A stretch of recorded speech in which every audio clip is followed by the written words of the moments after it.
city out there. Wow. Pastor Chapman, people have seen your bio, but just we want to thank you. Galilee Baptist Church is a great place on the east side, over on Outer Drive on the east side. I also got to know Pastor Chapman is a pastor of pastors, and known nationally too for his work, his ministry, his preaching. And Pastor Chapman, please take your time and please bring the message. Thanks, Pastor Chapman. Thank you, Bill, and to each of you who joined the call tonight, strangers no longer. And trustingly, we will become allies in our effort to bring about social justice in every respect for everyone. And until everyone is okay, no one is okay, as others seem to feel or contend that because where they are politically, socioeconomically, that all else should be the same or is the same, when in all actuality it is not. That's why we are on this call tonight. Thank you, Bill, for convening us. And I greet you with brotherly love. Several things you guys pointed out. Hate verbiage, racist posts in social media, immigration and discrimination in that regard, and your efforts to convene meetings with police chiefs in your respective cities. I believe I captured all of them. If I missed them, then you can, let me know what they are. As for what I am doing at presently, I have organized an interfaith coalition of pastors throughout Michigan. That's all over Michigan. Imams, rabbis, pastors, Protestants, Catholic, white, black, male, female, for the sake of drafting proposals to recommend to the Michigan legislature, to the governor, to the attorney general, relative to social justice and equal treatment under the law against the backdrop of the United States Constitution. We are not necessarily into immigration, but immigration reform, but it is a social justice issue, as illegal immigrants are family members of legal immigrants in the United States, and hopefully we can make some connection there. Our objective is to move from protest to public policy. Since the George Floyd death, which was pretty much the proverbial straw that broke the camel's back, if you will, that really woke America up relative to injustice, police misconduct, and the strength of police unions and the misuse or the cover-ups that police unions indulge.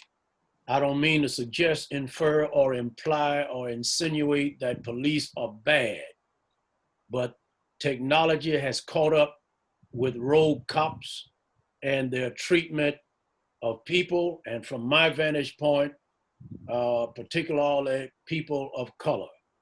My people are dying because of police misconduct and have been for a very, very long time. And I want to say thank you to my Jewish brothers and sisters, Muslim brothers and sisters, white brothers and sisters, Catholic brothers and sisters, Methodist, Lutheran, for coming and rallying around the issue of social justice. If, and it's all right to protest, and we thank God for protests, it raises awareness. But if protest does not result in transformation of public policy, we're just walking the streets holding up signs, yelling and screaming. All of that's fine if it draws attention, but the attention must go into action to affect public policy. And this is where we are at an impasse with the Michigan legislature. As you very well know, it's pretty much controlled by Republican right-wing conservatism that's pushing an agenda from the federal level down, which makes it very, very hard for a Democratic governor and grassroots groups to get anything done. There are several things I could talk to you guys about tonight. These are the things we took to the governor. We've met with the governor virtually. We've met with the lieutenant governor. We went to Lansing. Some of you guys saw the Interfaith Council during our press conference in Lansing last Thursday. We are calling for the following things: residency, police living where they receive their paycheck and therefore take tax dollars away from the tax base where they live. If the killers of George Floyd knew George Floyd, all they would have had to say was, George, you know better, go back and make it right. If Eric Garner would have been known by the police who choked him to death, would have said, Eric, go home, you can't sell cigarettes on the corner in front of the store. When I was growing up as a kid, I grew up in a segregated community and society. I read the signs that said white only, black only. I was turned away from doors of stores, and told, we don't serve you people here. The Ku Klux Klan marches, crosses burning, etc. Those types of optics still remain, and the psychological scars still remain. And to see this recurring through media and television only reopens old wounds. But the police that lived in our town, they knew us, we knew them. And when we saw them coming, okay, it was all right, this is it. You don't do that, you know better. I know your parents, etc. I know where you live, this sort of thing. So I believe residents not only keep tax dollars within the city, but I believe residency will bring people and police closer together, particularly with forums on a regular basis whereby police could hear the venting of people in the neighborhoods or districts or beats wherein they serve. We also have discussed decertification of police who have been found guilty of misconduct. If a lawyer can be disbarred, if a doctor can have their license revoked to the extent that where they cannot practice medicine anymore, why not? And what about the police who has a bad track record of police misconduct? Leave Detroit, go to Royal Oak, leave Royal Oak, go to Farmington, leave Farmington, go serve in Novi, but there is no database to track the record of that bad cop. So if in fact a doctor's license can be revoked, a lawyer's license can be revoked, then I believe those who serve the public should suffer the same consequences. We're also arguing for a review board occupied by the public with subpoena power.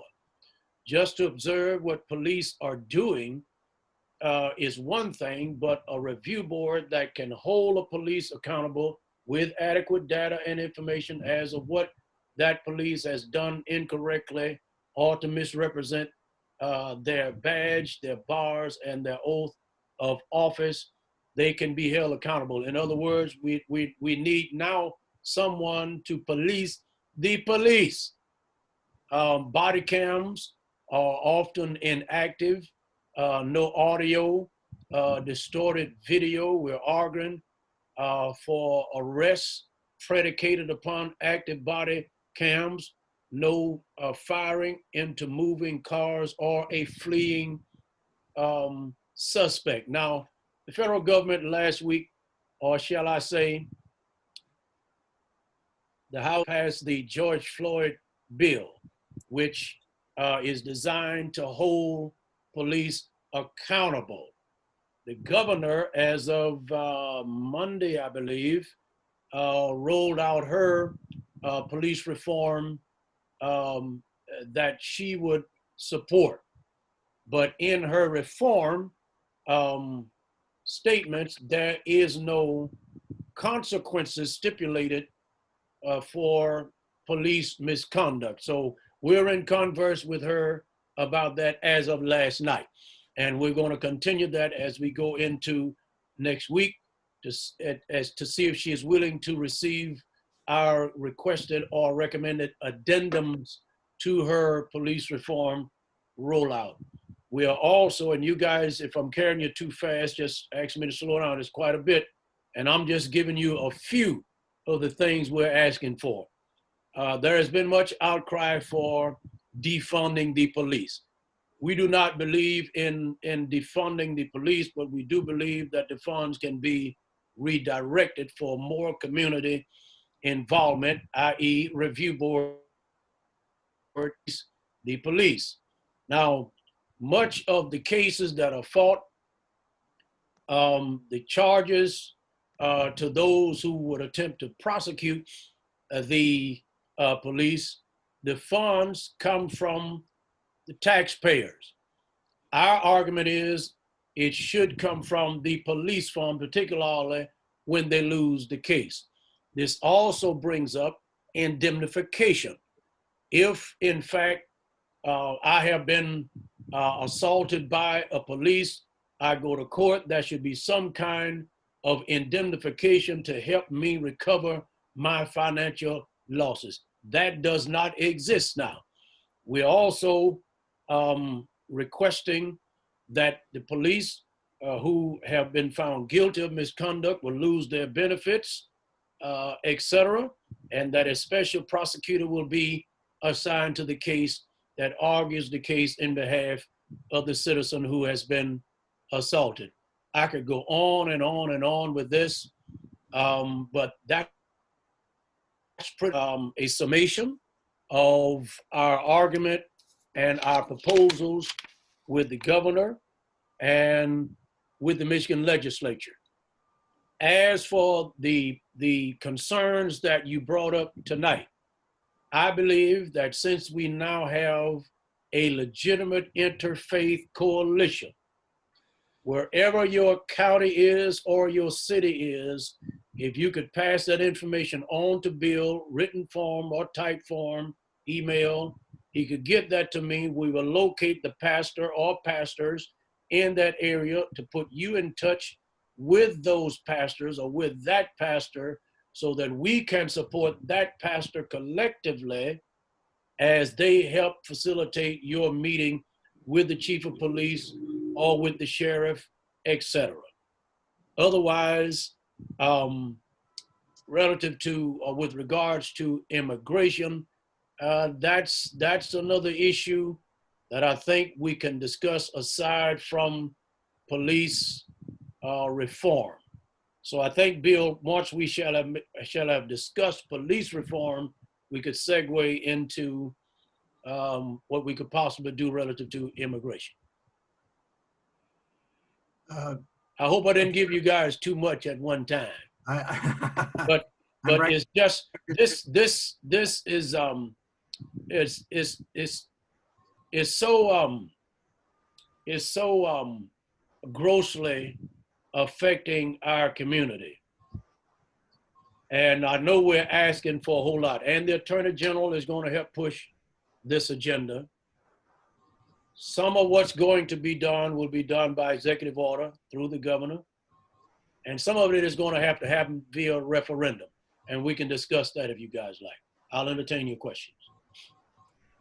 Jim Dwyer is teacher at Cristo Rey High School in Southwest Detroit. Jim Dwyer, you have a question. By the way, if anyone has a question, it's helpful if you write it out, write up a quick question so I can see it. Eventually, if we'll have you raise your hand. But Jim Dwyer from Cristo Rey. Jim, unmute yourself.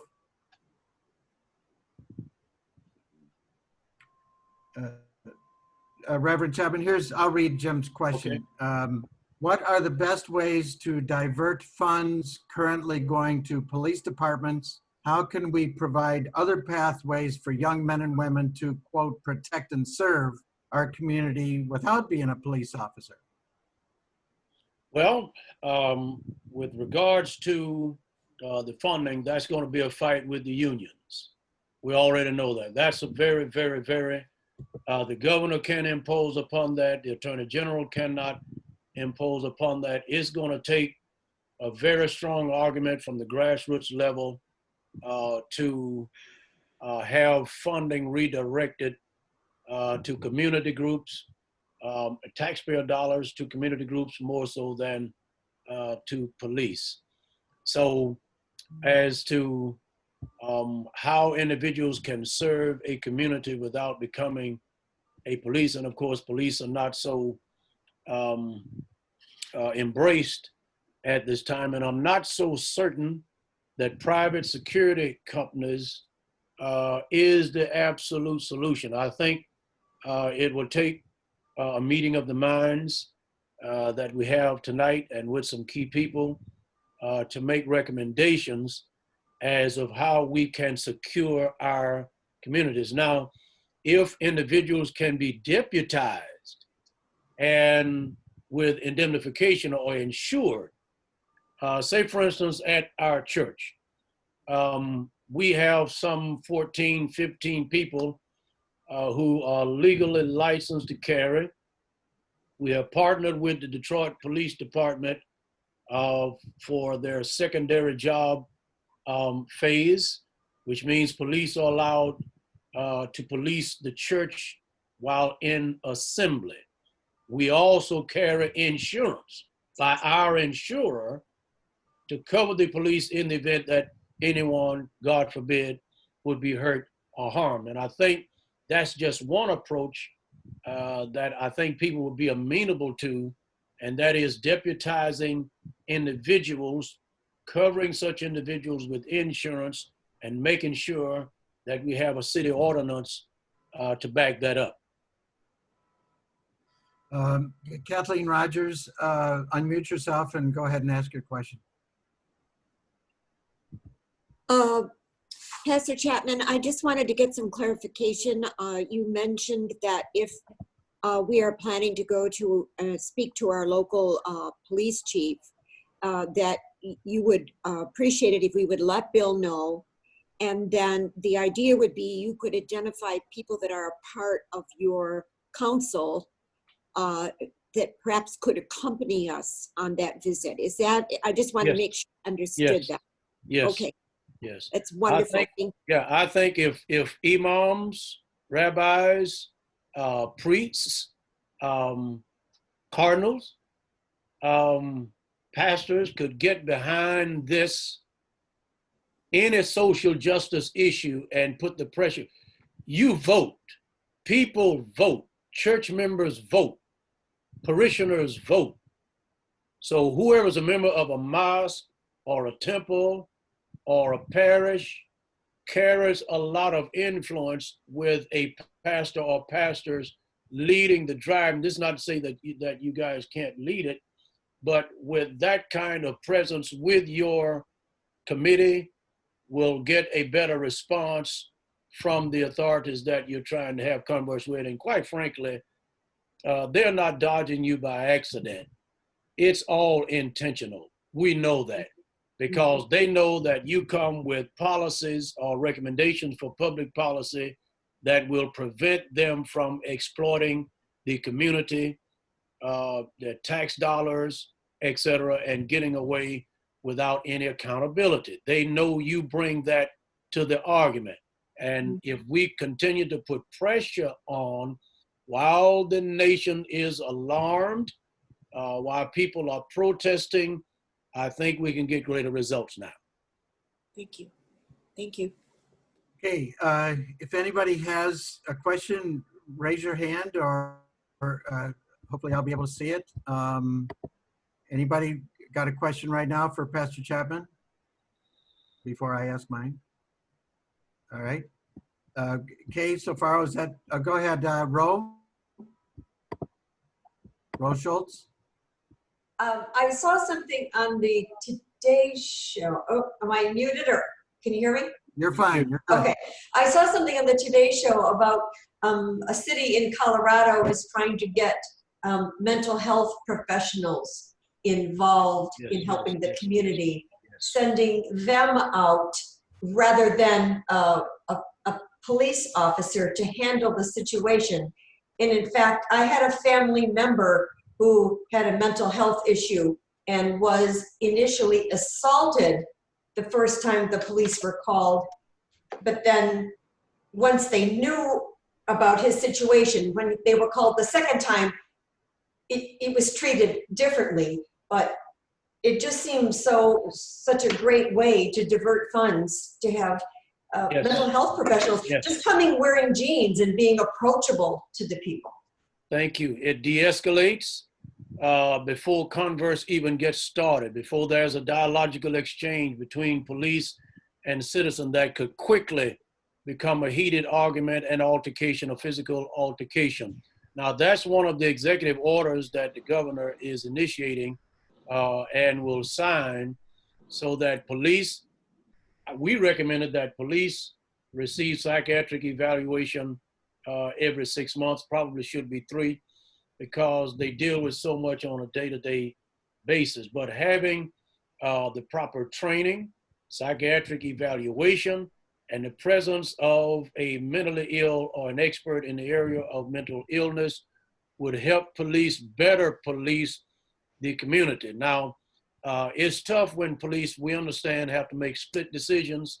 You take the Tamir Rice case, the young kid who had a toy pistol, and the police, perceived it to have been a real gun and shot the kid and killed him. But the kid was mentally ill. So situations like that will help police to better approach a situation, de-escalate it, and bring about resolution without death or perceiving imminent danger. Bill? Yes, go right ahead. Just 2 comments. One, Pastor, I didn't mention one of my other roles is I serve as chair of Catholic Charities of Southeast Michigan. And one of the services we provide is in the area of mental health to follow up on Rose Point. So that would be an area that we could be of service to the community. Yes, yes. We need you on the line next Monday night. And the second comment is, I didn't mention earlier, is I have the oldest school in the city of Detroit, Most Holy Trinity, both public and private. It's been going since 1838. Mm-hmm. But now it's the most diverse school in the city. It's a mixture of Afro-Americans, Latinos, and whites, and we really consider our diversity one of our strengths. And so following up on a comment you made, during the protest, I sent a letter to our parents, and I quoted from Dr. Martin Luther King's letter from the Birmingham jail, where he talks about the function of protest. As you said, it's not just to cause noise. There's a purpose. The purpose is, I'm paraphrasing now, he says that the purpose of protests is because the other side has refused to negotiate. And the protest is to bring things to the table. I mean, I'm paraphrasing in his letter. Yeah, it's the voice of negotiation. Right, exactly. And it's supposed to be nonviolent, according to him, but it's supposed to lead to action and policy, not just to make noise, to the point you made earlier. Yeah, and let me just say this before I forget it. Relative to bringing about social justice reform overall, your district is represented by a representative. And I Brenda think, Lawrence. yeah, right. Strong letters by your individual group, your parish, to those who represent that district in Lansing, voicing all of the reforms is helpful.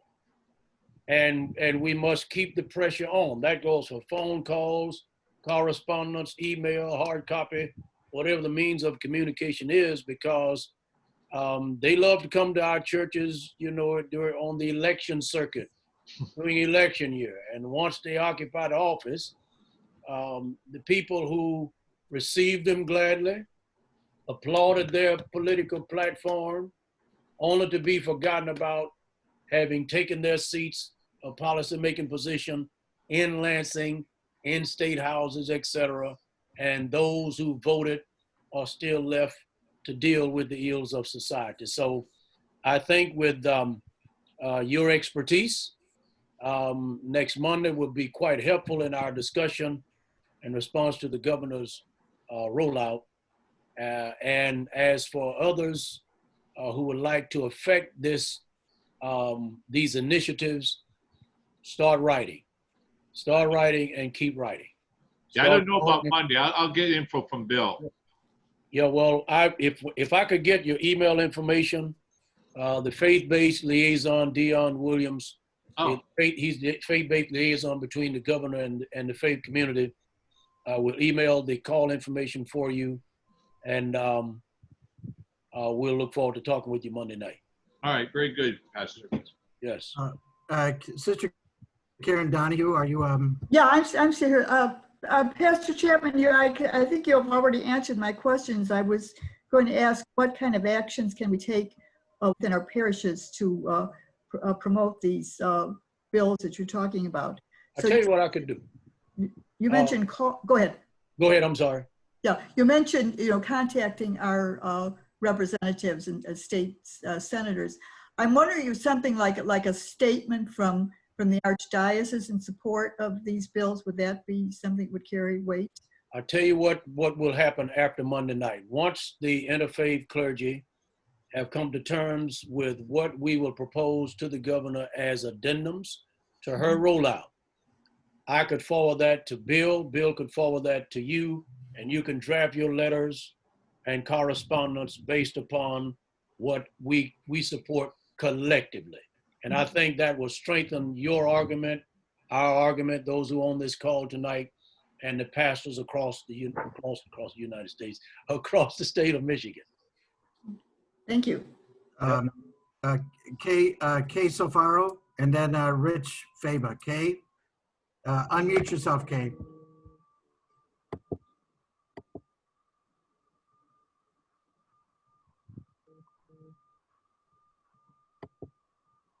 Kay, go Here we ahead. go. All right, finally. I'm very interested. So much talk and so much controversy has been circling around the idea of redirecting police funding. And you mentioned possibly some victim indemnification. Is there anything else creative that you could speak to us about?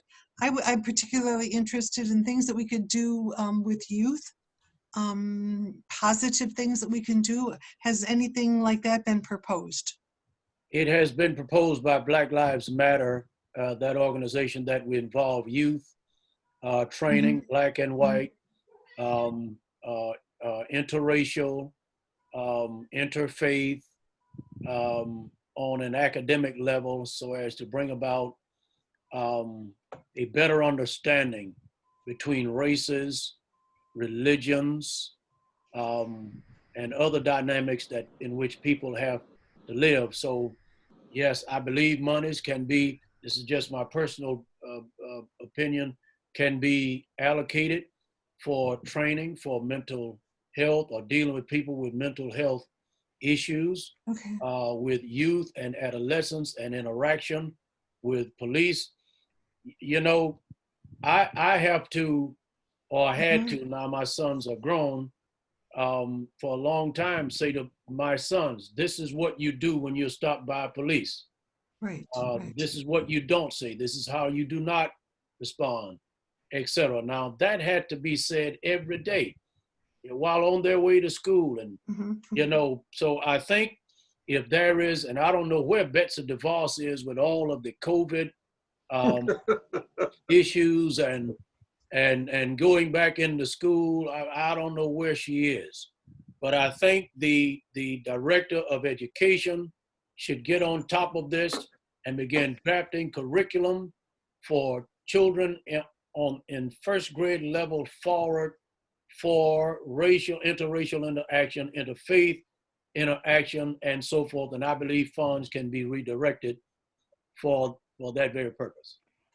It would take a congressperson to perhaps better answer it as of how it can be done. Good, because I was going to say, having been an educator, I understand the educational part. I'm thinking something a little bit more action oriented, where youth are really involved in some activities, actions that maybe involve some learning, but that are, I don't know, I just think that there could be some real psychological health brought about to both sides, so that there's a better self-concept, whatever. I just believe there's a lot of room for that. Okay, thank you. Yeah, I believe it as well. Thank you for the question.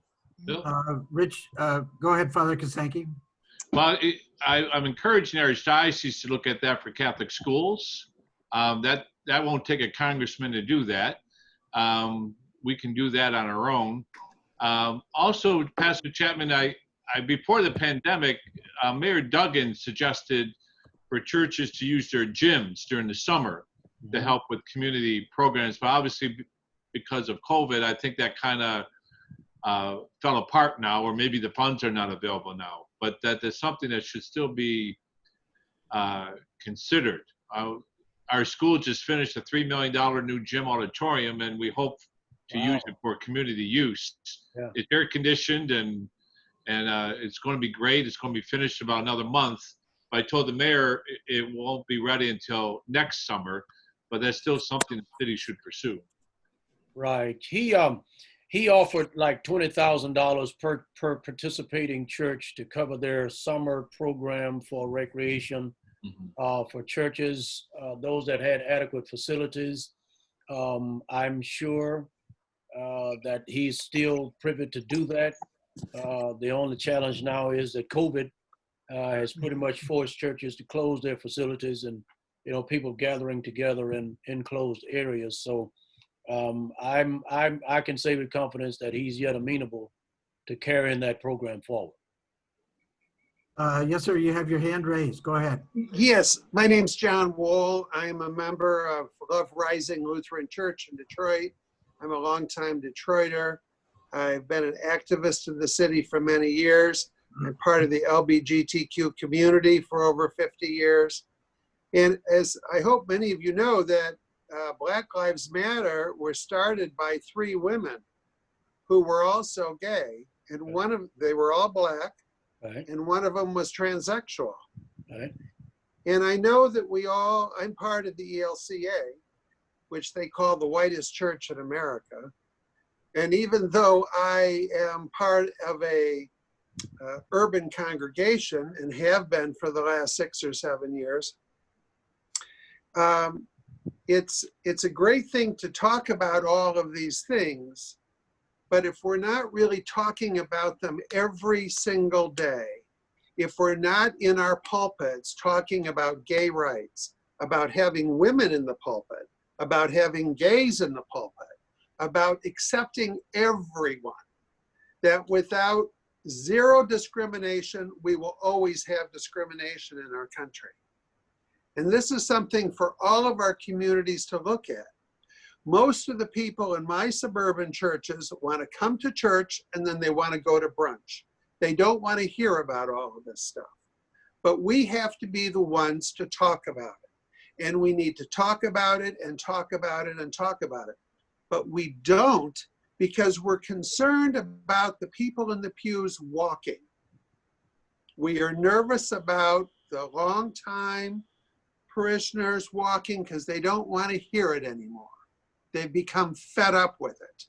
Well, if we're going to be fed up with racism and everything else, we need to be fed up with everything.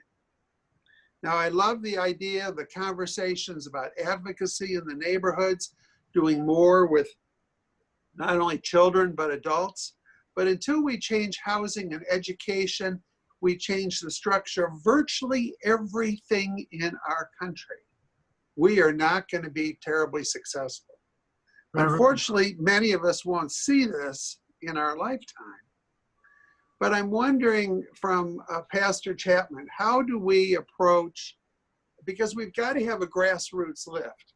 Yes, it's great that all the pastors and the members of our group that I was invited to witness tonight, which I really appreciate seeing, are in Lansing and are doing stuff right now and working on these pieces.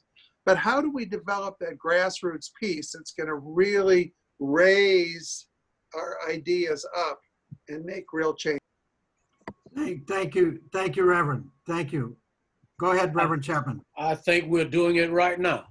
We're having this discussion right now, and we're going to continue to having this discussion, but the discussion must be converted to proposals. Proposals must be converted to public policy. And I think it is a civil rights issue. Whomever is discriminated against based upon their sex, sexual orientation, the color of their skin, their religion, you know, the whole gamut.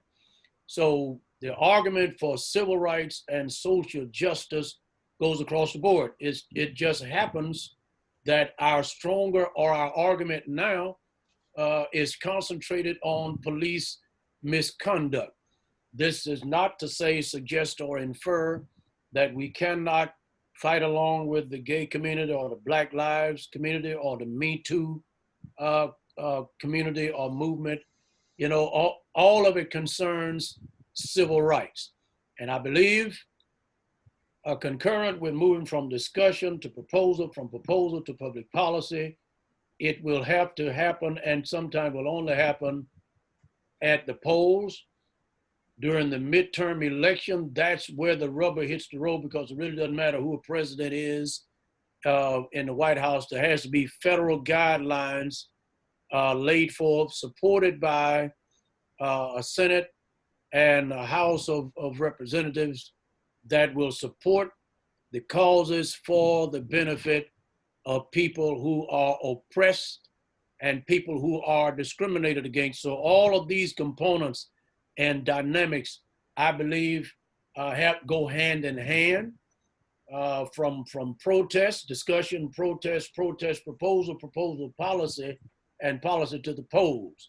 And if we can affect this by electing people and those of our concerns that are not voiced by the politician, if we could raise the money to get our concerns on the ballot as a referendum, and the people will vote it into law, and the lawmakers will have no choice but to abide by it.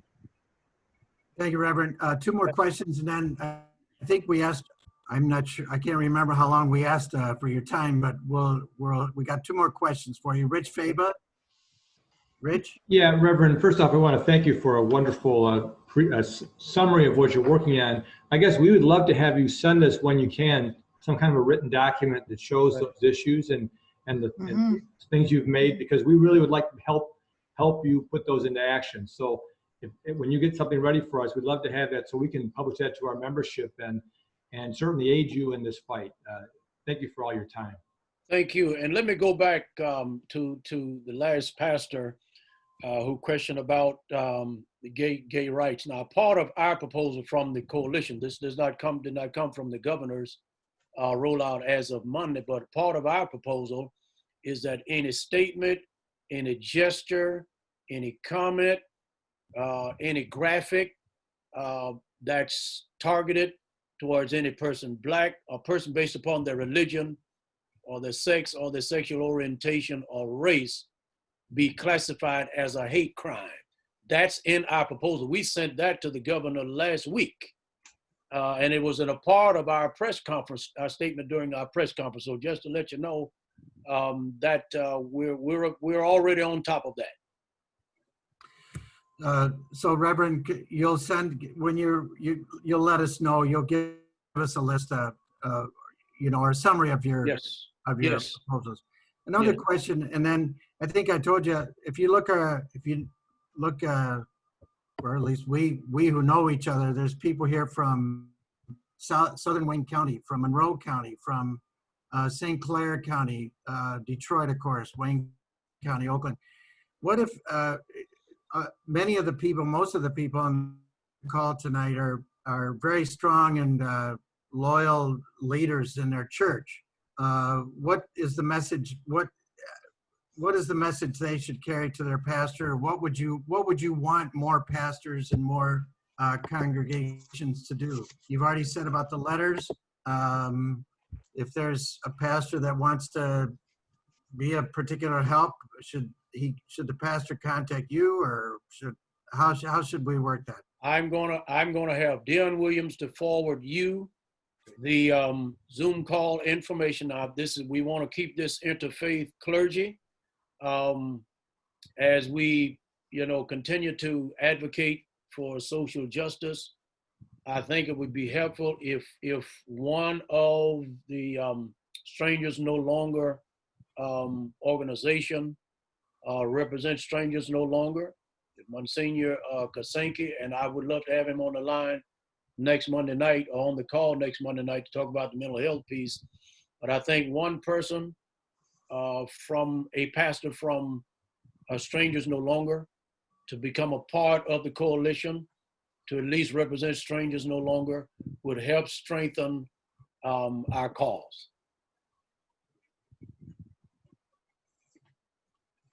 Great. So there's, if we give you a round of applause, is that you willing to do that for Strangers No Longer? We'll give you a full-blown affirmation there, Father Kasenki. Is that all right? Unmute yourself. Sure, a cup of coffee would have been better, but yeah, I'll take it.